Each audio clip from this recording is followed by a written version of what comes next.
Et ben, les go, au début, au début, c'est les présentations et tout. Je vais commencer en douceur, tranquillement. Hop, je me mets à jour, j'ouvre ma conf et puis c'est parti. Alors, donc du coup, je vais me présenter rapidement, vous expliquer un petit peu ce qu'on va essayer de voir là. Je pense que j'en ai pour un petit peu moins d'une heure. Et l'idée déjà, c'est de faire quelque chose de très très pratique. Moi, je suis pas, j'aime pas trop la théorie. Je suis pas un garçon très théorique. Par contre, j'aime les choses vraiment concrètes. Et le SEO, je pense que d'ailleurs, il faut absolument l'être si on veut avoir des résultats. Donc, du coup, je vais essayer de vous transmettre ça par des choses concrètes en ligne sur des outils directement. Alors, juste 2 petites minutes pour me présenter. Donc, moi, c'est Lucas. Du coup, ma particularité, c'est que j'ai fait un master dans le web il y a quelques années de ça. Et en fait, suite à ça, j'ai fait un CDI, un stage, pardon, qui s'est transformé en alternance et qui s'est transformé en CDI pendant 3 ans chez un éditeur de sites dans la région de Poitiers. Et donc, ce que je vous disais, c'est que ma particularité, c'est que j'ai travaillé des mots-clés très, très concurrentiels dans le domaine de la banque en ligne et dans le domaine des paris hippiques au tout début que j'ai commencé à faire du SEO. Donc, si vous voulez, je suis arrivé, honnêtement, j'étais nul. Et aujourd'hui, je dis pas que je suis le meilleur du monde, mais ma courbe d'expérience, en tout cas, a été très forte et très tôt, ce qui m'a permis de gagner en compétences, de gagner des compétences rapidement. Parce qu'on va un petit peu le voir, je pense qu'on aura un petit peu le temps de parler de ça. Mais en fait, pardon, quand on travaille des mots-clés très concurrentiels, il se passe des choses ce qui ne se passe pas si on travaille des mots-clés beaucoup moins concurrentiels, où par définition, c'est beaucoup plus facile. Donc voilà, moi j'ai beaucoup progressé grâce à quelqu'un qui m'a tout appris, j'ai tout appris sur le tas, donc sur ces mots-clés dont je vous ai parlé. Aujourd'hui, moi j'ai 3 activités. La première, c'est que je suis consultant en référencement naturel. J'ai fait du référencement payant à un moment. J'ai arrêté parce que je veux vraiment faire que du SEO. C'est ça que je sais faire, c'est ça que j'aime, c'est ça qui me passionne. Donc voilà, à fond dans le SEO. Du coup, j'accompagne des clients donc sur une stratégie SEO. Comment on fait en général, juste pas sans trop vous prendre la tête sur ça, on commence par un audit et après, ça c'est une chose importante que vous pouvez retenir par contre, c'est que le SEO, ça n'a pas, il n'y a pas d'impact direct. C'est-à-dire qu'on travaille et Google, c'est pas le lendemain, il vous fait monter votre site. Ça fonctionne pas du tout comme ça. On fait des actions et après, ben, on fait un peu le yo-yo, mais on voit quand même des courbes qui montent et ça prend plusieurs mois. Quand je travaille avec des clients, ça dépend du mot-clé, ça dépend de la concurrence du mot-clé. Mais en général, il faut compter entre 6 mois et un an pour avoir, moi, ce que j'appelle des résultats significatifs, donc hausse du trafic qualifié, hausse du chiffre d'affaires. Donc ça, c'est mon métier de consultant. La deuxième chose, c'est que je suis co-gérant d'un centre de formation dans le digital. Donc moi, je suis à Bordeaux. Donc le centre de formation est à Bordeaux qui s'appelle Oraka, O-R-A-K-A. On est deux là-dedans. Et du coup, nous, on forme, on prend en charge le CPF, etc. Et on forme sur du SEO. C'est moi qui donne les cours. Sur du WordPress et également sur de la rédaction web. Ça, c'est ma deuxième activité. Et ma troisième activité, c'est que je suis aussi éditeur de sites moi-même. C'est-à-dire que ben, je crée des sites dans mon coin, je les monétise et ça me permet aussi, surtout, de me tenir à jour du SEO. Parce que ben, l'algorithme, il bouge tout le temps et c'est un petit peu mon laboratoire, entre guillemets, parce que ça me permet de faire des tests en continu, de me tenir à jour. Et comme je vous ai dit, j'ai commencé à dire ça, mais il n'y a peut-être pas tout le monde, mais je vais le redire du coup, parce que c'est un peu important. Dans le SEO, c'est un métier concret. Et ça, c'est ça que j'adore. C'est que Google, c'est un classement. Si on est premier, on est premier, on est le meilleur. Si on est deuxième, on ne peut pas se mentir. On ne peut pas dire ouais, moi je suis meilleur, je suis deuxième. Non, tu es deuxième. C'est tout. Donc ça, j'aime bien. Et du coup, voilà, c'est pour ça que j'ai des sites aussi. Parce que ben, la meilleure façon d'apprendre, là, vous allez gagner un petit peu de temps parce que je vais vous transmettre un peu de théorie et tout. Mais après, le meilleur truc que vous puissiez faire, bah, c'est faire ranker ces sites, quand je dis ranker, pardon, faire positionner, faire monter ces sites sur Google tout seul, comme un grand, parce que je crois au pouvoir de l'action, moi, et au fait que c'est en faisant qu'on apprend. Voilà, ça c'est dit, j'ai fini ma petite parenthèse. Maintenant, on va passer aux choses qui vous intéressent pour aujourd'hui, pardon, c'est-à-dire le SEO. Donc, je pars sur des trucs très très basiques, hein. Vous imaginez bien qu'en 1 heure, même pas, c'est très, très condensé. Et moi, j'ai l'habitude de dire que le SEO, c'est pas compliqué, mais c'est complexe. C'est pas la même chose.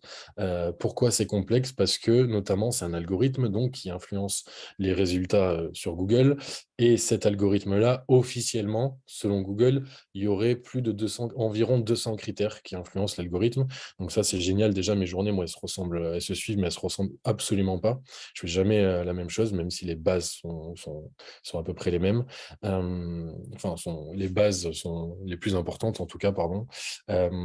Mais voilà, du coup, ça permet enfin, c'est un métier qui est varié et il y a toujours des choses à faire. Et je disais, c'est complexe parce que ces 200 algorithmes-là sont classés en 3 piliers importants: la technique, le contenu et la popularité. Ok. Donc moi, comment je vais axer un petit peu ma conf? Je vais vous parler un petit peu de ces critères-là, en tout cas les plus importants sur, je sais pas, le premier quart d'heure. Je vais essayer de faire rentrer ça dans le premier quart d'heure. Et après, comme je vous disais, ça va être beaucoup plus concret. Je vais vous donner un plan d'action pour sortir une page nickel chrome en SEO. C'est-à-dire que bah, pour qu'elle soit optimisée, pour qu'elle soit meilleure que les autres, donc du coup, parce que c'est un classement, et pour que vous puissiez faire des modifications, des optimisations sur cette page, que peut-être vous n'êtes pas au courant que ça, enfin, vous serez peut-être pas au courant que ça joue sur les SEO, et pourtant, il y a plein de choses qu'on peut optimiser sur une page. Juste avant, je vais juste pour qu'on soit d'accord sur les bases de la base de la base. Donc là, j'espère que vous voyez tous bien mon écran. Sinon, si vous ne voyez pas mon écran, vous pouvez m'incendier sur le chat, mais normalement, c'est bon. Si je tape chaussures Nike, chaussures de sport, tiens, allez, chaussures de sport sur Google, ok, on est d'accord que là, il y a une petite annonce noire. Ça, c'est un résultat payant. Moi, je ne parle pas du tout de ça aujourd'hui, hein. On oublie ça. Ça, c'est Google AdWords, ça n'a rien à voir, c'est du SEA. Ok. Aujourd'hui, moi, je vous parle des résultats qui sont naturels, vous voyez, qui sont variés ici, mais du coup, où il y a un classement de sites avec des liens bleus qui renvoient vers les sites Internet. Ça, on appelle ça une meta title au passage. Ok, mais ça, c'est encore des choses très, très basiques, mais c'est pour être sûr de savoir de quoi on parle. Donc, j'essaye d'enchaîner. Ces 200 critères-là, 3 piliers. Le premier, c'est celui peut-être qui va vous intéresser le plus. C'est pas forcément le plus important, mais il y a clairement un pilier technique. Google nous dit que c'est important que, par exemple, votre site se charge rapidement, qu'il soit optimisé sur mobile, qu'il n'y ait pas de page en 404, qu'elle soit bien indexée et que l'architecture du site soit OK. Moi, je vous ai sélectionné ça. Alors, première chose à dire avant de passer un petit peu en revue ces critères. Pardon. Il y a un discours, donc ça, vous ne l'entendrez pas partout. J'essaie de vous donner des tips qui résultent un peu de mon expérience aussi. La technique est très, très poussée par Google. Donc, Google nous dit c'est super important, la vitesse de chargement et tout ça. Attention, je mets un gros warning. Il y a un conflit d'intérêts, clairement, hein, entre les professionnels du référencement qui veulent faire monter les sites Internet et Google qui est là, lui aussi, pour, bah, faut pas se mentir, hein, faire sa part de chemin et gagner de l'argent. Comme s'ils n'en avaient pas assez, les pauvres. Donc, du coup, comment ils font? Bah, ils disent la vitesse de chargement, c'est super important. Pourquoi? Bah, parce qu'après, eux, pour leur robot, c'est beaucoup plus facile à crawler, les sites. Ok. Donc, un site qui charge vite, bah, c'est des milliers, enfin, peut-être des millions, je ne sais pas. Ça dépend le pourcentage de sites optimisés, d'euros et de dollars économisés pour eux. Donc attention, et c'est aussi ce que je vais vous donner là dans les 10 prochaines minutes, c'est que je vais essayer, c'est ça en fait ce qui est complexe, ce qui commence à être complexe dans le SEO, c'est que chaque critère ne se vaut pas. Un critère ne vaut pas un critère. Par exemple, ce sera plus important d'optimiser son contenu que d'optimiser la vitesse de chargement de son site. Ça, vous ne le verrez pas sur YouTube ni sur les blogs, ça personne ne vous le dit. Il faut pousser des sites pour s'en rendre compte. Même si oui, ça commence à être un petit peu connu. Mais bon, vitesse de chargement, tout ça pour vous dire, on en fait tout un plat. Je peux vous donner plein d'exemples de sites qui rament à mort et qui se positionnent très bien. OK, donc vitesse de chargement. Bon, c'est quand même bien de l'optimiser, surtout sur le top 3. Quand on arrive dans le top 3 pour faire la différence, Google, il regarde pas mal la vitesse de chargement. Je vous conseille deux choses très pragmatiques à faire. Optimiser la taille des images. les compresser et et mettre en place un cache navigateur. Voilà, c'est pour moi les deux choses qui font 80% du job. Je vais pas mal parler de WordPress. Pourquoi? Bah, parce que déjà, c'est 30% des sites dans le monde et que bah, c'est, enfin, selon moi, aujourd'hui, une solution quand même assez rapide pour mettre en place un site internet. Je ne sais pas si vous avez des propres sites WordPress à vous ou pas. Certes, il y a plein de désavantages, mais quand on est SEO et on n'est pas forcément développeur, nous, et on utilise beaucoup WordPress. Euh, sur WordPress, meilleur plugin de cache, c'est WP Rocket, qui est payant, mais qui vous met tout en place facilement. Et après, il suffit juste de le configurer. Mais c'est simple à faire. Je vous conseille pas les plugins de cache gratuits. Et sur les images, je vous conseille Imagify. C'est la même team. C'est une team française en plus qui fait ces plugins. Et du coup, il vous passe un truc en masse qui va optimiser et resizer les images automatiquement. Donc, vous voyez, moi, j'essaie d'avoir ce ratio-là en tête de temps passé, résultat que je vais avoir. C'est pour ça que moi, j'utilise ce plugin. C'est parce que je passe pas beaucoup de temps et par contre, bah, j'ai des résultats avec. Optimisation mobile, il faut évidemment que votre site soit responsive, qu'il n'y ait pas d'éléments trop petits, etc. Il y a un site pour ça où du coup, vous pouvez checker ça. Donc, vous devez le connaître. Donc, je passe très, très, très vite sur ça, hein. Vitesse de chargement chez Google, c'est PageSpeed Insights. OK, donc c'est ce site-là qui est gratuit, qui est facilement accessible, où on peut regarder. Et l'optimisation pour mobile, c'est ce site-là, qui est un dossier dans la Search Console. La Search Console, je crois que j'en parle pas après, donc je fais une toute petite parenthèse maintenant. C'est un outil gratuit que vous pouvez télécharger et pour suivre vos performances en termes de référencement naturel. Search Console, ça s'écrit comme ça. Il faut juste valider sa propriété et après, bah, c'est un outil en ligne auquel vous pouvez accéder. C'est gratuit. Quand c'est gratuit, bah, on en profite, hein. Il y a plein d'outils, vous allez voir, qui sont payants en référencement naturel d'ailleurs. C'est un petit peu la barrière à l'entrée. Mais moi, je vous conseille de regarder un petit peu du côté de ces outils gratuits-là qui sont en ligne. Euh, je finis ma parenthèse. Je ferme ma parenthèse, pardon. Les pages cassées. On évite les erreurs 404. Là encore, on n'est pas sur les trucs très importants. C'est pas parce que vous avez 5 pages 404 que votre site il va dégringoler sur Google. Donc, c'est pour ça que je passe rapidement. Comment on fait pour voir ces pages en 404? On utilise un petit crawler. En SEO, on a l'habitude d'utiliser un outil qui s'appelle Screaming Frog, nous. Donc ça, je ne le mets pas dans mes slides. Je vous laisse prendre des notes s'il y a besoin. Et je passe rapidement. Mais Screaming Frog, c'est lui, c'est un crawler, c'est gratuit, c'est limité à 500 URL dans sa version gratuite. Vous passez le crawler, il va partout et il vous repère les pages 404. Les pages 404, comme je disais, c'est pas extrêmement grave. Là où ça va commencer à être grave, c'est si vous avez beaucoup de pages cassées proportionnellement à votre nombre total de pages. Si vous avez 3000 pages sur votre site internet et qu'il y en a 5 qui sont cassées, 20 qui sont cassées, Google, c'est bon, c'est pas grave. Ok, vous perdez des opportunités de mots-clés parce que bah, des pages en moins, c'est des opportunités de mots-clés en moins, mais c'est pas gravissime. Ok, mais pour que ce soit nickel, bah, vaut mieux pas avoir de page 404. On est d'accord. Une bonne indexation de ces pages. Alors, je le dis souvent en formation, mais vous, je pense que vous êtes quand même vous êtes à jour sur ça. Google n'est pas le web. OK. Un site il peut être disponible sur le web parce qu'il est accessible via une URL, etc. Je vois qu'il y a des petites questions sur le chat. Je préfère y aller d'une traite, mais par contre, gardez-les pour la fin. Je vais essayer vraiment d'écourter. Comme ça, on en discute à la fin, pas de souci. Et je les reprendrai d'ailleurs. Oui, un site web qui est disponible sur la toile, il n'est pas forcément disponible sur Google. Ok, si j'accède à ce site-là, par exemple, de la barre d'URL, ok, il peut très bien être disponible sur le web, mais pas indexé. On appelle ça indexé sur Google. C'est-à-dire que les robots n'ont pas découvert ce site internet-là. Ok, un petit truc très fastoche à mettre en place, c'est ce qu'on appelle une commande Google, c'est site de points. Et après, je vais aller mettre juste mon nom de domaine comme ça ici. C'est-à-dire que je ne vais pas mettre l'URL en entière, je vais juste mettre le nom de domaine. Donc, je vais enlever le protocole, je vais enlever le point, l'extension, etc. Non, je vais garder l'extension, pardon, mais je vais enlever tout ce qui est avant. Et je fais un site de points comme ça. Et là, il me dit environ 60 résultats, Google. Ça veut dire quoi? Ça veut dire que Google connaît 60 pages de ce site-là. Il a 60 pages, 60 URL de son index, dans son index par rapport à ce site-là. Ok, si je descends, je vois bien qu'il n'y a que des pages de cheminée-o-bioéthanol.fr. OK, donc ça, je pourrais en parler pendant des heures, je ne vais pas avoir le temps là, mais il y a plein de techniques pour que toutes les pages de son site soient indexées.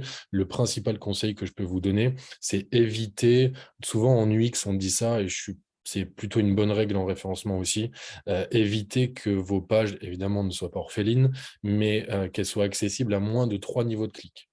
C'est-à-dire que, bah, pour vos internautes, c'est cool qu'ils y aient accès sans devoir cliquer 10 fois avant. Et pour les robots, c'est exactement la même chose. Il y a ce qu'on appelle, je ne rentrerai pas dans les détails techniques, mais Google a un crawl budget, c'est-à-dire qu'en gros, il ne va pas passer sa journée sur votre site internet, il a des trillions d'autres sites à visiter. Donc du coup, bah, il a ce qu'on appelle un crawl budget, et du coup, bah, plus on lui met facilement ses pages à disposition, plus il va y aller facilement. Donc l'idée, c'est de lui faciliter la vie. OK, ça, c'est l'indexation. Je finis mon petit focus sur l'architecture de page, l'architecture de site, pardon. Ici, clairement, le truc principal, ça va être de ne pas faire un méga menu avec 50 millions d'URL. OK, parce que je vais l'expliquer après, Google, il aime bien les liens qui sont thématisés. Et deuxièmement, je vais en reparler aussi, le but, c'est de faire des liens en interne qui soient pertinents. Mais je vais vous donner plein de petits tips après sur ça. Voilà à peu près sur la technique. Comme je vous ai dit, certes, c'est bien d'avoir un site qui est bien construit techniquement, en référencement naturel. En tout cas, pour arriver en première page, ce ne sont pas les critères les plus importants. Et je sais que quand on débute en SEO, bah, déjà, c'est une belle première victoire d'arriver en première page. Toute petite parenthèse, désolé, je fais plein de parenthèses, mais le la première page de Google, pardon, c'est là où vous voulez être, hein, c'est votre but. La deuxième page, nous, on appelle ça le cimetière, c'est là où on cache les cadavres en SEO, hein, donc on s'en fout de la deuxième page, personne ne va en deuxième page. Ça dépend des mots-clés, ça dépend de plein de choses, mais pour vous donner un ordre d'idée, à peu près, ça dépend vraiment, hein, mais à peu près, 80% des taux de clics sont à peu près sur les 3 premiers résultats. D'accord? Donc sur ça, ben voilà, vous savez ce que vous devez faire, c'est arriver dans le top 3 ou rien du tout, hein. Après, c'est des petites miettes qu'on prend, mais on ne prend pas grand-chose. Hem, donc le deuxième pilier, c'est le contenu. Google, c'est une machine à manger du contenu. Il a besoin de texte. Pourquoi il a besoin de texte? Parce que, ça coûterait trop cher pour, lui, déployer, heu, pour qu'il puisse lire, les vidéos, les images, et cetera, et cetera. Donc du coup, bah, par contre, le contenu en HTML, bah, c'est facile à lire. Donc du coup, il se concentre sur ça. Comment on fait pour montrer à Google qu'on rédige du bon contenu? Premièrement, la quantité de contenu, ça va jouer ça, la longueur du contenu. Donc ça, c'est une grande question. Il y a beaucoup de bullshit qui est dit sur ça. On vous dit qu'il faut faire 300 mots minimum, 500 mots minimum. On en parlera si on a le temps. C'est pas tout à fait faux non plus. Mais la vraie réponse, c'est ça dépend de la requête. La réponse préférée du SEO, c'est ça dépend. Pourquoi ça dépend de la requête? Regardez, si je reprends mon exemple de tout à l'heure, chaussures de sport, je vais ouvrir les 3 premiers, OK? Donc c'est les meilleurs sur cette requête-là. C'est les 3 meilleures URL. Google, c'est par URL, hein, il y a des critères par nom de domaine, effectivement, mais après, ce qui va l'intéresser c'est les URL. Donc, chaussures de sport, OK. Regardez, est-ce qu'il y a du contenu là, textuel? Non, il y a des chaussures de sport, c'est logique. Est-ce qu'il y a du contenu textuel ici? À part le nom des produits, je ne vais pas faire toute la page, je vois pas grand-chose. Ici, vous avez compris, il n'y a pas de texte non plus. OK? Par contre, si je tape maintenant, j'ai des fenêtres zoom partout. Si je tape meilleur matelas et que je fais la même chose, donc je ne m'intéresse pas aux payants, hein, on est d'accord, ça n'a rien à voir. 1, 2, 3. Je prends les premiers et je regarde s'il y a du contenu ou pas. Là, par contre, on en mange du contenu, hein. Et puis il y en a un. Deuxième, quelmatelas.fr. Là, je ne vous fais pas tout le truc, on va vomir, mais il y en a du contenu. Là, vous m'avez compris, c'est exactement la même chose. OK? Pourquoi il y a du contenu là-dessus, et pas sur, chaussures? Bah, ça réside dans quelque chose de très, très simple. Ça réside dans moi, ce pourquoi je pense que le SEO est extrêmement puissant et que c'est un levier auquel tout le monde devrait s'intéresser, parce que c'est un levier qui est très héroïste, parce que dans un mot-clé réside une intention de recherche. Quand les gens tapent un mot-clé sur Google, c'est que derrière, ils ont quelque chose en tête. Ils veulent rechercher une information, ils veulent acheter un produit, ils veulent, je sais pas moi, savoir quelque chose, se renseigner sur quelque chose. Il y a une intention de recherche. L'intention de recherche derrière chaussures de sport, c'est quoi? Bah, c'est d'acheter des chaussures de sport. Ok, donc Google, il n'a pas besoin de contenu. Et ça, il le sait. Par contre, sur meilleur matelas, quand je tape meilleur matelas, ben, qu'est-ce que j'en sais, moi en fait, la personne, on va se mettre à la place, pardon, de la personne qui tape meilleur matelas. Elle y connaît rien en matelas, c'est pas quelle taille il faut, quelle matière il faut, s'il faut un matelas, je sais pas, moi, pour l'été, pour l'hiver, je dis n'importe quoi. Mais voilà, elle veut avoir le maximum d'informations sur le meilleur matelas. Pour ça, il faut absolument du contenu, en fait, hein. Il faut donner de l'information. Et ça, Google l'a très, très bien compris. Donc, la vraie réponse, j'espère que je vais pas trop vite, hein, que je ne vous donne pas les infos trop vite, mais la vraie réponse, c'est ça dépend de la requête. Et moi, ma petite technique, elle est très simple, c'est qu'il existe plein de compteurs de mots sur Google, sur Internet qui sont gratuits. Moi, ce que je fais, c'est que je fais la moyenne des 3 premiers et je dis aux gens, essayez de faire au moins la moyenne des 3 premiers. Donc là, je prends grossièrement tout, hop, je fais coller, je compte 5000 mots. Je fais pareil, je prends le deuxième. Vous avez compris l'idée, hein. Je vous montre, mais bon, voilà, je prends pas tout, ok, mais si je vais aller au bout, on va faire les choses bien. Tac, 5000 mots. Le deuxième, il en a 6600. Et le troisième, ouais, c'est grossier, hein, mais on s'en fout, on prend le contenu du body.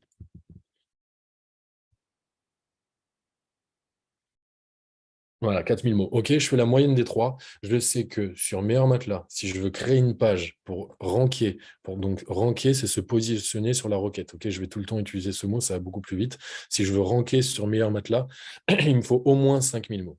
Si je ne fais pas 5000 mots, je peux dire goodbye à la première page. Impossible d'arriver en première page. Pourquoi? Parce que Google nous dit, si tu veux donner assez d'informations, si tu veux être exhaustif sur ce sujet, moi, je veux au moins 5000 mots. Sinon, tu ne te positionneras jamais. Donc, la longueur du contenu est importante. Et ça, c'est mon petit tips. Allez regarder les concurrents. À l'école, on vous dit qu'il ne faut pas copier sur le voisin. En référencement naturel, c'est l'inverse. Il faut copier. Il faut s'inspirer des 3 premiers parce que les 3 premiers, c'est les meilleurs. Donc, si moi, je fais ne serait-ce que pareil, voire mieux qu'eux, il n'y a aucune raison que je ne sois pas devant. Quantité du contenu, OK?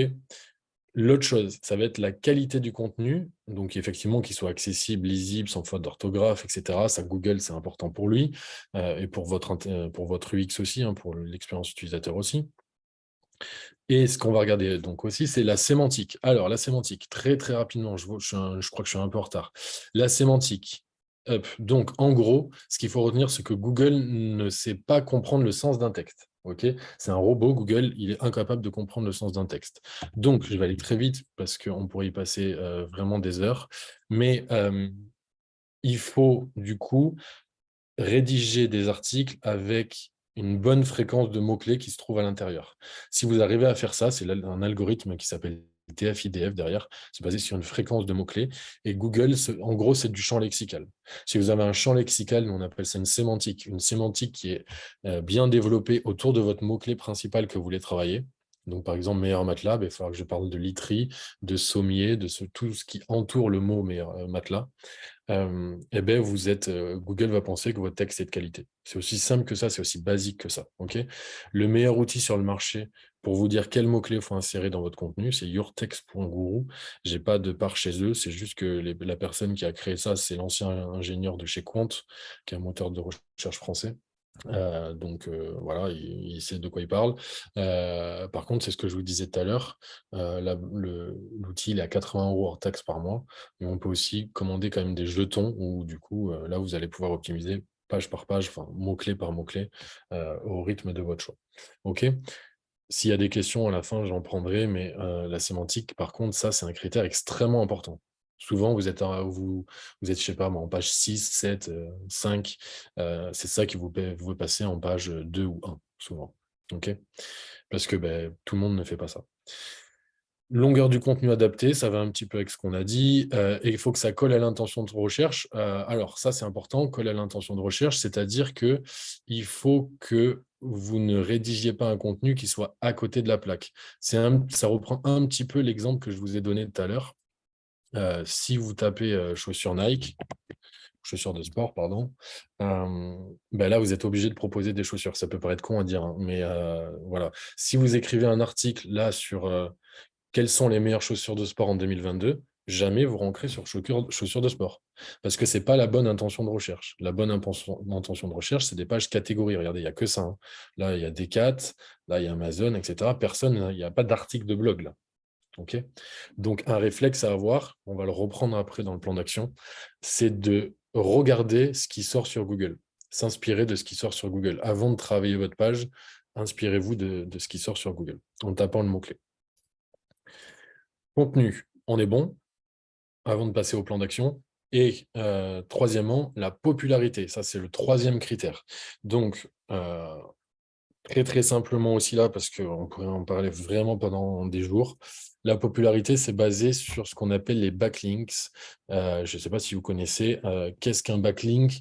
Tout simplement, c'est un site c'est un lien, pardon, qui vient d'un site de l'extérieur et qui pointe vers votre site. Okay. C'est comme ça que Google détermine si un site est populaire ou pas. Plus vous recevez de liens depuis l'extérieur et plus vous recevez de liens par des sites d'autorité, des sites qui ont eux-mêmes beaucoup de liens, plus vous êtes populaire.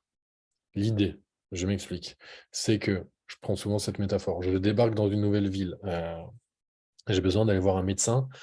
Si ma tante ou ma sœur me dit va voir Schtroumpf, là, le médecin Schtroumpf, ben, il y a de grandes chances que moi j'aille chez ce médecin. Pourquoi? Parce que ben, ma maman, enfin ma tante m'a dit d'aller voir ce médecin. Ok. Chez Google, c'est exactement la même chose. Si Le Monde fait un lien vers vous, en fait, algorithmiquement, ça veut dire, enfin, dans l'algorithme de Google, ça veut dire si Le Monde te cite, c'est un vote pour ton site. Le Monde te recommande. Il te transmet de la popularité à travers le lien. Plus vous avez de liens par des sites d'autorité, plus vous allez passer devant les autres. C'est clairement, selon moi, le pilier le plus important. C'est-à-dire qu'à contenu et à technique égale, c'est ça qui fait la différence. C'est super, super, super important pour vos performances. C'est-à-dire qu'avec zéro lien aujourd'hui, c'est très difficile, en tout cas sur des mots-clés qui commencent un peu à être concurrentiels, d'arriver en première page. C'est même quasiment impossible. Donc, du coup, nous, les SEO, les petits malins, qu'est-ce qu'on fait? Eh ben, il y a un énorme business derrière les liens sur le web. On va acheter des liens, on va échanger des liens, on va demander des liens aux autres pour améliorer la popularité de notre site. Voilà. Ça marche vraiment. Là, je suis allé très, très vite, hein. Donc, plus vous en avez, mieux c'est. Plus ils sont de qualité, mieux c'est. C'est quoi un site de qualité? Ça ne veut rien dire, la qualité. Faut se baser sur quoi? Il faut se baser par rapport à ce que nous, on appelle les domaines référents. Je vous montre très rapidement sur ça. Moi, j'utilise un outil qui coûte cher, mais on s'en fout. C'est pour la démo, vous ne l'utiliserez pas, mais c'est pour vous montrer. Par exemple, en fait, je vais regarder Le Monde, puisque j'ai parlé du Monde. Je vais l'analyser. Et du coup, j'ai plein d'infos sur ce site-là. Et moi, ce que je vais regarder en premier, mon œil, il va aller sur ça. Domaine référent. C'est quoi les domaines référents? C'est le nombre de sites différents qui font un lien vers Le Monde, tout simplement. Lui, il a 105 000 domaines qui font un lien vers lui. Ok. Si je regarde mon petit site, moi, c'est pas une référence, hein, regarde, fermez les yeux, hein. Je sais pas pourquoi j'ai pris celui-là d'ailleurs. Mais moi, mon petit site, du coup, personnel, ben, lui, il a que 15 domaines référents. Donc, il est beaucoup, beaucoup moins puissant. Okay. Donc, ce sera beaucoup moins intéressant d'avoir un lien depuis mon site que depuis lemonde.fr, puisque lemonde.fr a plus de popularité à transmettre. Nous, on utilise plein de mots pour parler de popularité. On parle de puissance, on parle de jus SEO aussi, parce qu'après, ça se dilue sur vos pages. On parle, voilà, c'est de PageRank aussi, parce que c'est comme ça qu'on appelle la puissance d'une page en SEO. Bref, tout ça désigne à peu près la même chose. Je ne sais pas si vous avez déjà entendu ces termes, mais ça désigne exactement la même chose. Le principe, il est simple. Il faut aller chercher des liens vers l'extérieur, enfin, depuis l'extérieur, pour faire pointer vers votre site. Les deux choses les plus importantes, vraiment pour aller très très vite et pour zapper tout le reste, les encres de liens vont être très importantes. Je pense que ça parle à tout le monde. Les encres de liens, c'est le texte cliquable du lien. Il ne faut pas les suroptimiser. C'est-à-dire qu'il ne faut pas à chaque fois mettre votre mot-clé. Je vous conseille plutôt de privilégier votre marque Faites-vous citer depuis l'extérieur avec votre marque, votre nom de marque, parce que sinon, ben, il existe des pénalités chez Google. Voilà. Je n'entrerai pas dans les détails. S'il y a des questions, on en parlera. Il faut des liens en dofollow, c'est-à-dire que par exemple, tous les liens depuis les réseaux sociaux ne transmettent aucune popularité. OK? Pourquoi? Parce que sinon, je vous ai dit, nous, on est des petits malins, on va aller spammer Facebook, on va aller spammer Twitter, on va aller spammer Google, YouTube et tout ça, parce que c'est ultra facile en fait d'avoir des liens depuis ces sites-là. D'accord? Donc du coup, il y a un attribut dans le code sur ces sites qui s'appelle le nofollow. Et du coup, vous irez voir les liens depuis ces sites. C'est rel égale nofollow. Du coup, les liens depuis les réseaux sociaux, depuis Wikipédia aussi, parce que je peux bouger le code, enfin, je peux bouger Wikipédia. Euh, tous les sites où c'est trop facile, en gros, ils ne sont pas suivis par Google. Donc, il vous faut des liens, privilégier des liens dans des articles, aller voir des blogueurs, ce genre de choses-là, pour essayer d'avoir des liens. Voilà, et essayez de dispatcher tous les liens vers toutes les pages de votre site et prioriser pardon, la page d'accueil. Alors, ça, je vais le mettre en dessous, ça, je vais le mettre en haut. Donc, plan d'action simple et actionnable en 5 étapes pour avoir des résultats en SEO. OK? On a vu un petit peu comment ça a fonctionné. Vous savez, dans les grandes lignes, comment ça fonctionne. Maintenant, étape par étape, je veux sortir une page sur mon site. Comment je fais pour que ce soit nickel en SEO? Premièrement, le truc très important, c'est que je vais faire une recherche de mots-clés et je vais regarder ces métriques-là, le CPC, l'intention de recherche, le volume de recherche et la concurrence. Je vous montre. Pour, pour rechercher des mots-clés, pardon, l'outil que je veux conseiller, moi, il s'appelle Uber Suggest. Ça n'a rien à voir avec Uber, ceux qui livrent la bouffe. C'est un marketeur américain qui a renommé son outil. Enfin, il a racheté cet outil. Mais voilà, ça appartient à un marketeur américain. Et du coup, sur ça, je vous donne les tarifs. C'est 29 € par mois, hors taxe, ou 290 € à vie. OK? Votre connexion a pris fin. Ouais, ouais, j'ai compris. On s'en fout. OK, donc 29 € par mois, je ne peux pas vous montrer la page tarif, je ne sais pas pourquoi. 29 € par mois ou 290 € à vie. C'est l'outil avec le meilleur rapport qualité-prix du marché, selon moi, parce que vous pouvez aussi analyser les backlinks. Les backlinks, c'est ce dont je vous parlais tout à l'heure. Donc, regardez cet exemple. Je veux aller chercher meilleur matelas. Je vais taper meilleur matelas dans Ubersuggest. Et ici, il va me donner plein d'infos. Il va me donner notamment le volume de recherche. OK? Le volume de recherche, c'est quoi? C'est le nombre de fois où est tapé le mot-clé par mois par des IP uniques sur Google France. OK? Meilleur matelas est tapé 8100 fois par mois. D'accord? Je vais regarder aussi le coût par clic. Le coût par clic sur Google AdWords.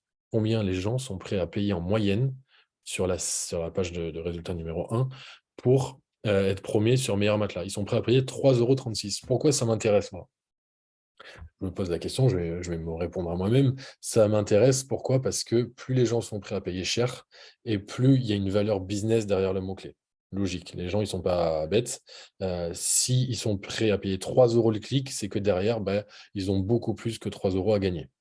Donc, le coût par clic, il me donne une valeur business. Plus le CPC est important, plus la valeur business est importante. OK? Pour info, le mot-clé avec le plus fort CPC en France, c'est serrurier Paris. Pourquoi serrurier Paris? Ça peut vous faire réfléchir un petit peu à l'intention de recherche, parce que quand vous tapez serrurier Paris, c'est que, bah, vous êtes à Paris et que vous êtes dans la mouise parce que vous ne pouvez plus rentrer chez vous et que vous êtes bloqué, et du coup, bah, ça coûte très, très, très cher de faire venir un serrurier à Paris. Donc du coup, là, les coûts par clic, ils montent jusqu'à 30 € le clic. OK? Donc si je tape serrurier Paris, si vous cliquez sur le premier résultat, le mec, il est prêt à la personne, pardon, est prêt à dépenser 30 €. Mais derrière, ils ont évidemment beaucoup plus à gagner. Donc plus le CPC est élevé, plus le business derrière le mot-clé est important. Et donc le volume de recherche, c'est important. Sur Ubersuggest, je ne vous conseille pas de regarder la difficulté SEO, qui est normalement une estimation de la concurrence, parce que c'est complètement imprécis. La meilleure manière de connaître la concurrence sur un mot-clé, vous vous souvenez, je vous avais dit site de points tout à l'heure, c'était une commande. Maintenant, je vous en donne une autre, c'est InTitle de points. Et là, vous tapez votre mot-clé, donc cheminée éthanol, par exemple. Et là, qu'est-ce qu'il va vous donner? Il va vous donner tous les sites qui ont cheminé éthanol dans leur title. OK? Ici, je vois qu'il y en a 29 700. Quand il y en a environ 30 000, c'est moyennement concurrentiel. Enfin, non, c'est quand même, ça commence à être difficile. Pas difficile plus, mais difficile.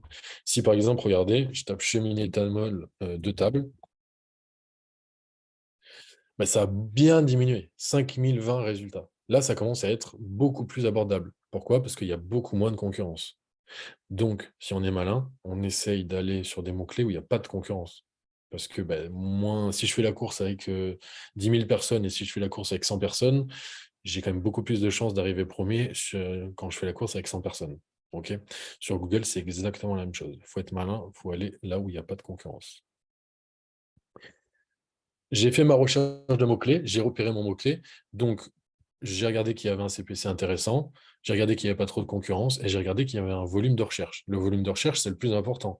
En SEO, si vous rédigez une page, un article sur un mot-clé qui n'a aucun volume de recherche, ça ne sert clairement à rien parce que personne ne recherche le mot-clé. Ok. Donc, moi, j'ai des clients tous les jours qui me disent, ils m'appellent fièrement, ils me disent, Lucas, on a fait un salon hier, on a fait un article de blog, on espère que ça a marché pour le SEO, etc. Je leur dis, mais ça ne sert à rien parce que personne ne recherche sur Google le fait que vous êtes allé dans un salon hier. Ça sert absolument à que dalle. Il faut aller sur des mots-clés où il y a une intention de recherche, où il y a un volume de recherche, où c'est recherché par les gens. Voilà. Donc ça, c'est l'erreur de débutant à ne pas commettre, mais vous ne la commettrez pas du coup. Et là, du coup, je vous ai mis sur les slides, je ne sais pas si vous allez avoir les slides ou pas, mais du coup, vous avez l'outil, c'est nailpatel.com Ubersuggest. Désolé, j'ai l'impression que je vais à 10 millions, à 10 000 à l'heure, mais je vais essayer de tout faire rentrer. Étape 2, je vais optimiser ce que moi j'appelle la règle de 4. J'ai trouvé mon mot-clé, ok? C'était facile jusque-là. Donc maintenant, la règle de 4, c'est quoi? C'est une règle toute simple, facilement mémorisable. Il faut que vous intégriez ce mot-clé, donc meilleur matelas, on va reprendre cet exemple, dans l'URL, dans la meta title, dans la méta description et dans votre H1. OK? De façon exacte. Pourquoi je vous fais faire ça? C'est un peu bourrin, mais c'est très bien quand on débute en SEO, parce que ça va vous permettre de faire comprendre à Google que cette page-là, elle est faite pour ce mot-clé-là. OK? Sinon, je vais pas j'ai pas trop le temps d'en parler, mais ça peut créer plein de problèmes. Dans l'URL, vous faites meilleur-du-6 matelas. Sur la meta title, vous essayez de rédiger un titre, une meta title qui soit correcte, qui incite au clic avec vraiment le mot-clé meilleur matelas. En plus, vous avez un boost SEO c'est pour ça qu'on vous fait faire une title de points. Vous avez un boost SEO. Sur la méta description, ça ne sert à rien en SEO. Enfin, vous n'avez pas de boost SEO. Ça ne sert pas complètement à rien non plus.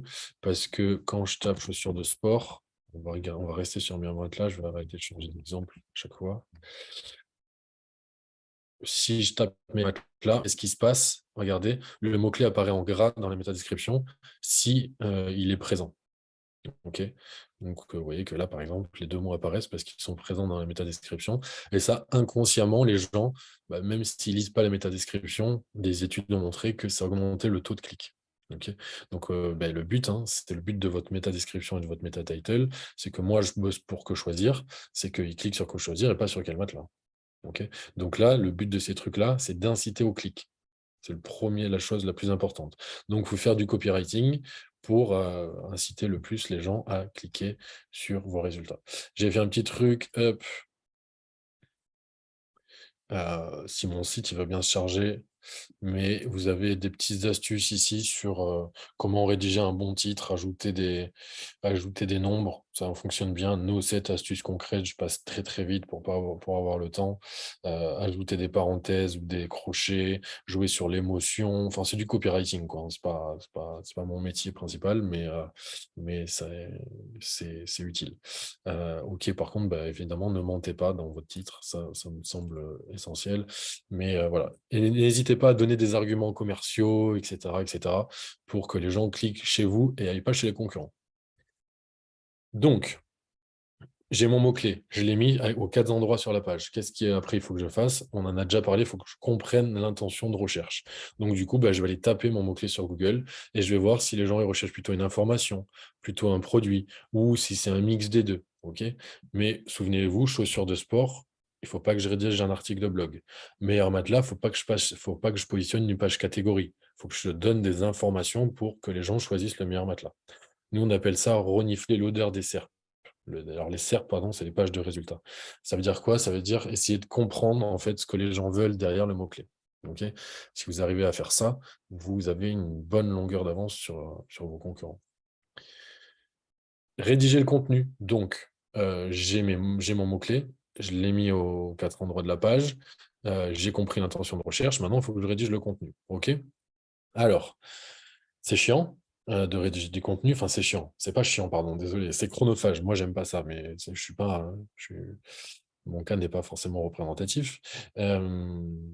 Donc, du coup, il faut alors rédiger le contenu.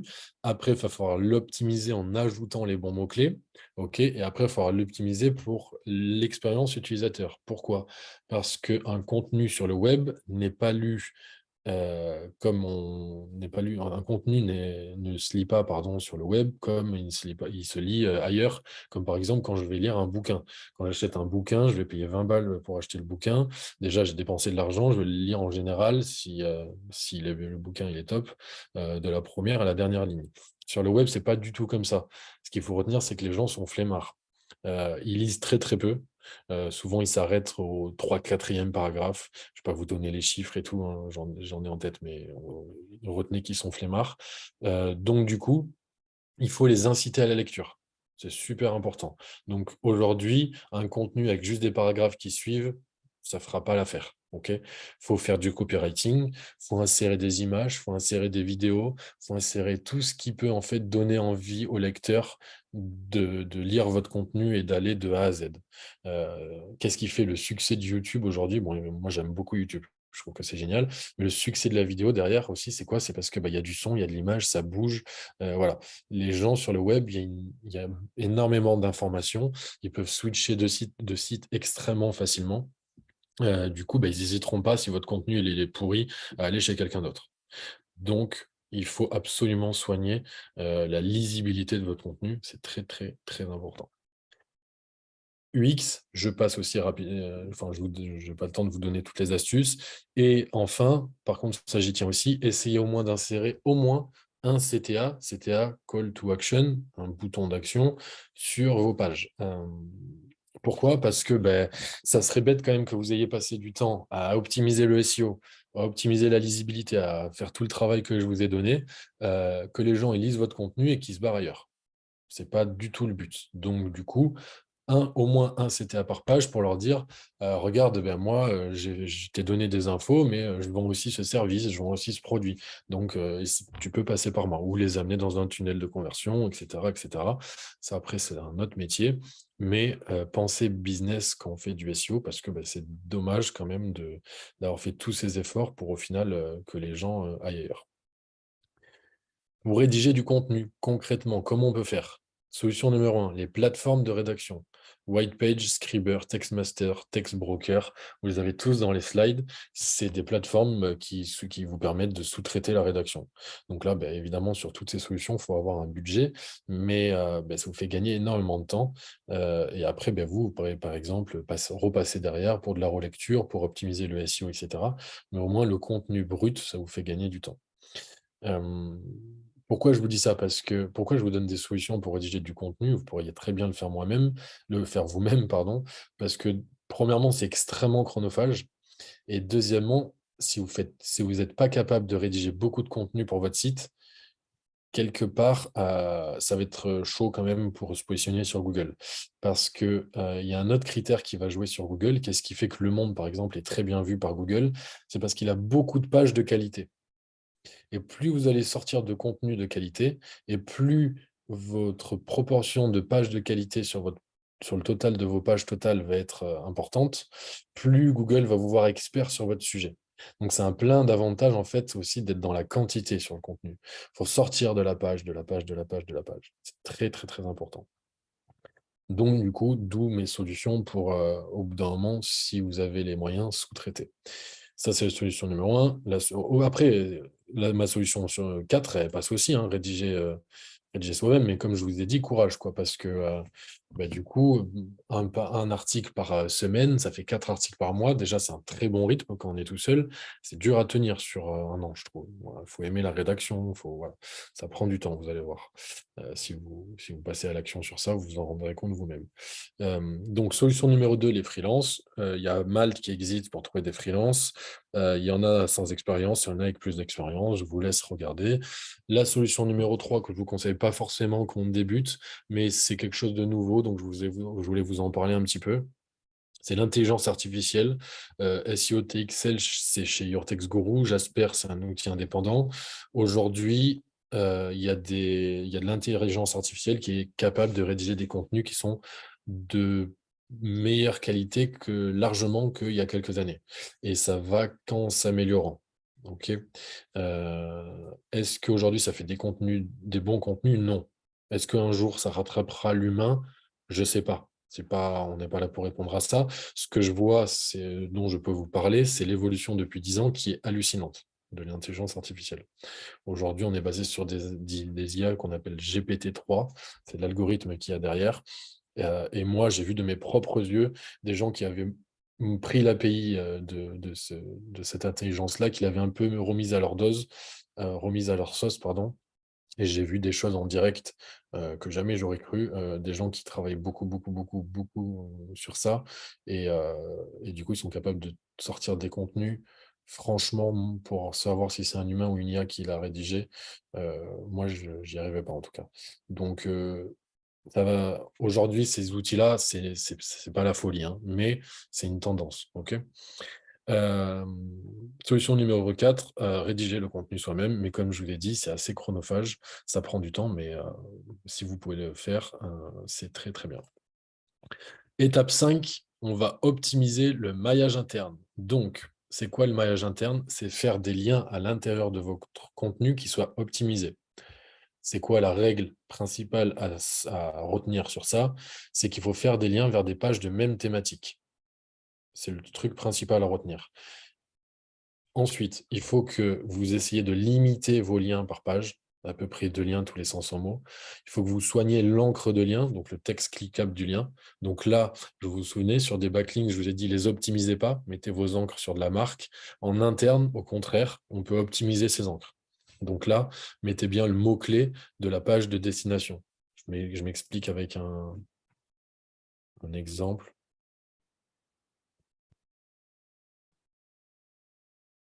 Ici, je vais sur la page d'accueil, je descends. Voilà, là, il y a un lien vers les cheminées bioéthanol mural. Si je clique dessus, je vais vers une page sur les cheminées bioéthanol mural. Là, il y a un lien vers les cheminées bioéthanol encastrables. Si je clique dessus, je vais sur une page qui est optimisée sur les cheminées bioéthanol encastrables. Vous vous souvenez de la règle de 4, URL, H1, bon, je ne vous montre pas la title, mais il y a le mot-clé dans la title, etc. etc. OK. C'est ça une encre optimisée. Et ça, vous pouvez le faire. Et c'est ultra puissant parce que ça transmet d'une meilleure façon la popularité en interne sur votre site. Et enfin, faire pointer vers des pages de même thématique, c'est ce qu'on vient de dire, c'est impeccable. Je réfléchis sur les liens. Je ne rentre pas dans les détails. Vous avez peut-être entendu, si vous vous intéressez un tout petit peu au SEO, les mots cocon sémantique. Le mot cocon sémantique, on en a fait tout un bazar. C'est le même principe que je viens de vous donner. C'est de faire des liens vers des pages de même thématique, mais par contre, de faire attention à pas trop en faire vers les pages qui n'ont rien à voir. Voilà. Parce que si vous faites des liens vers des pages qui n'ont rien à voir, c'est pour ça qu'on parle de cocon, ça ne va pas isoler votre site en fait. Et Google, lui, il a plus de mal à passer d'une page à l'autre si ça n'a rien à voir en fait. Donc du coup, c'est pour ça qu'on parle de cocon sémantique, parce qu'on essaye de faire que des liens vers des pages de même thématique. Il y aurait 5 heures à passer sur ça, mais je simplifie. Enfin, on a fait le plus dur là, hein. On a fait 90% du chemin. Une fois que vous avez rédigé votre contenu, je vais tout vous résumer après, etc., etc. Mais ça peut être bien de promouvoir votre contenu, le poster sur les réseaux sociaux, faire des communiqués de presse, surveiller vos performances. Donc là, vous pouvez utiliser la Search Console, c'est le meilleur moyen gratuitement de suivre ses performances.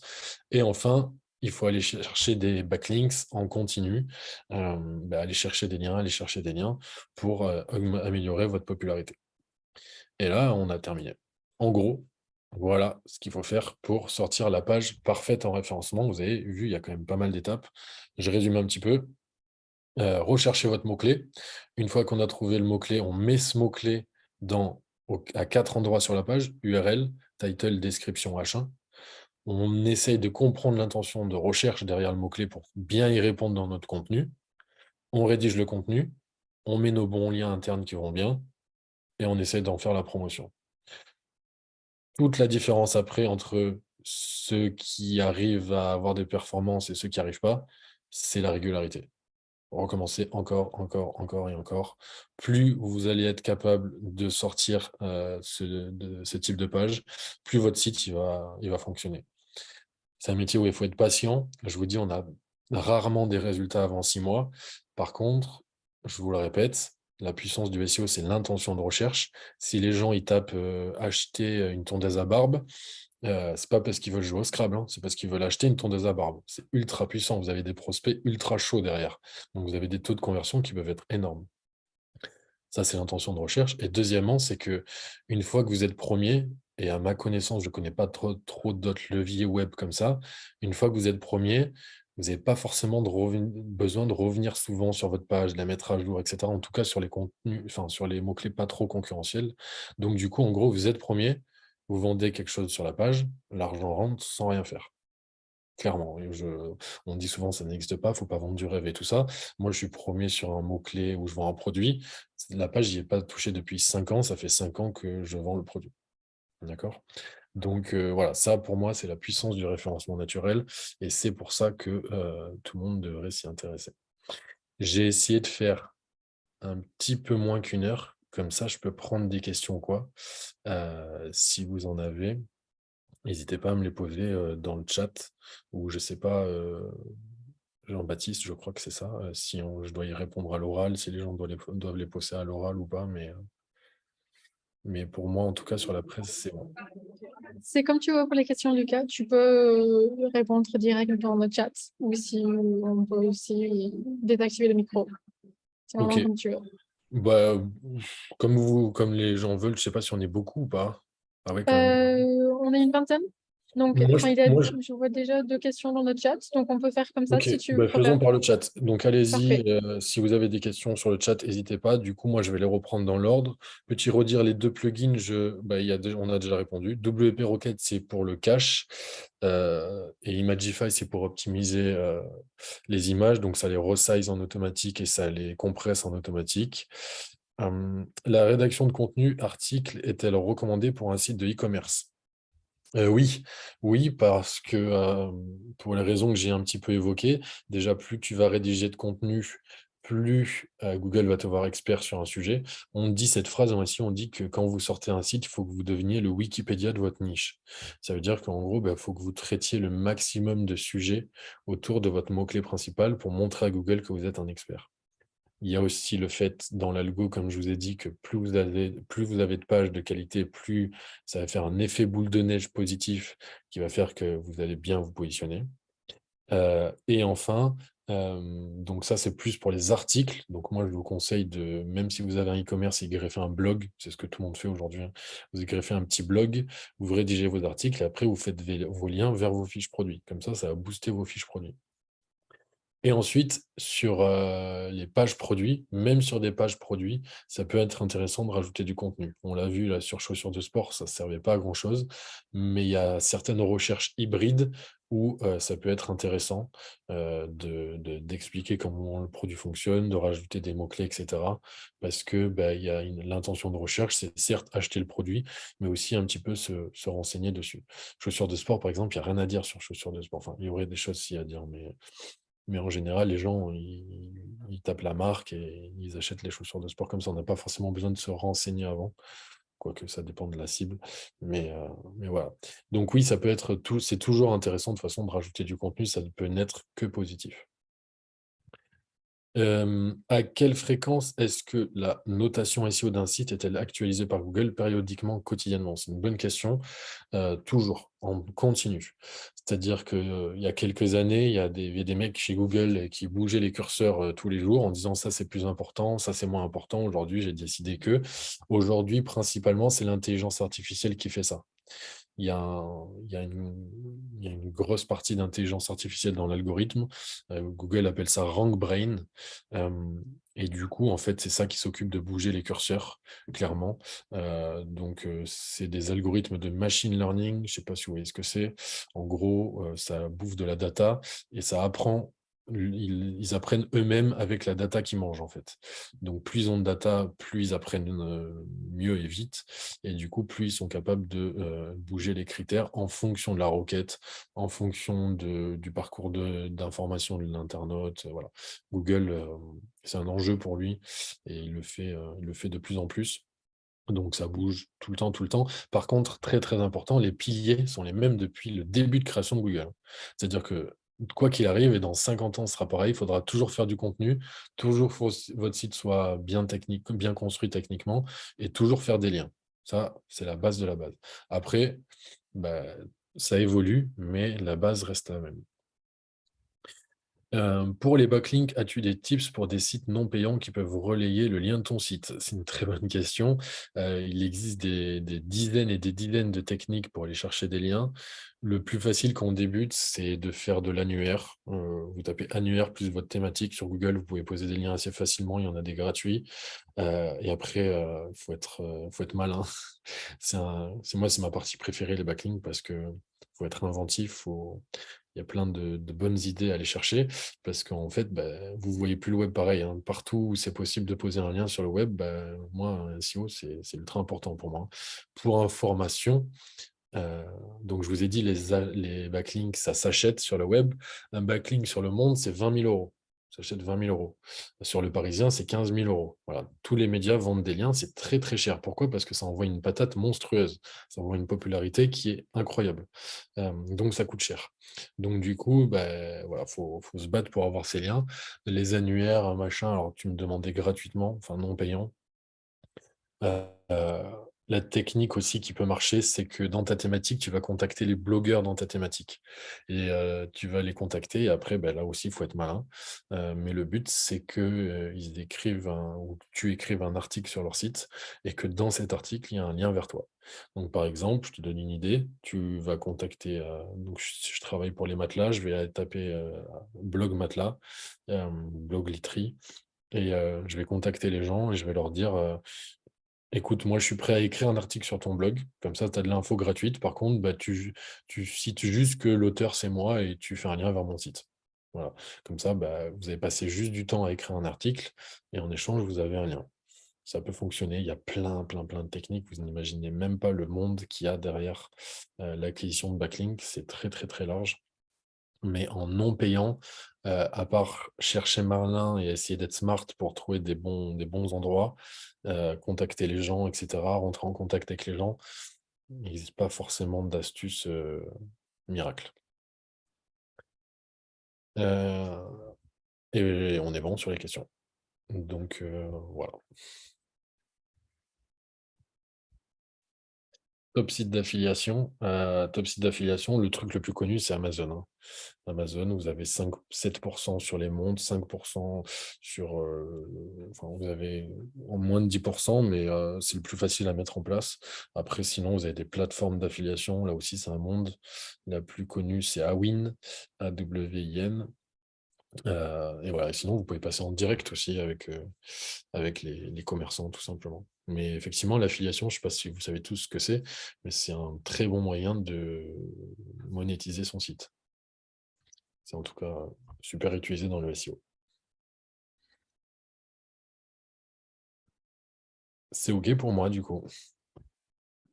J'espère que ça vous a plu. Super. Merci beaucoup, Lucas. Merci aussi de la part de Orlan et Julia qui ne pouvaient pas être présentes. Et oui, j'espère que c'est super intéressant. Donc, merci beaucoup. J'ai essayé de condenser, pas de problème. Et puis voilà, s'il y a besoin ou quoi, vous pouvez me contacter. Je suis dispo sur LinkedIn, Lucas Olivier, ou via mon site que je vous ai montré, il n'y a aucun problème. Super. Au plaisir d'aider. Merci beaucoup et bon week-end. Et bon week-end Ouais, à tout le monde qui s'est connecté exact. aussi. Passez tous une bonne journée. Et ceux qui s'intéressent au basket, il y a l'équipe de France qui joue tout à l'heure, 17h15, demi-finale de l'Eurobasket. Voilà, bon, c'est un petit truc. Très bien. Bonne fin de journée, bon week-end tout le monde. Merci Au revoir, beaucoup. Salut. merci. Au revoir.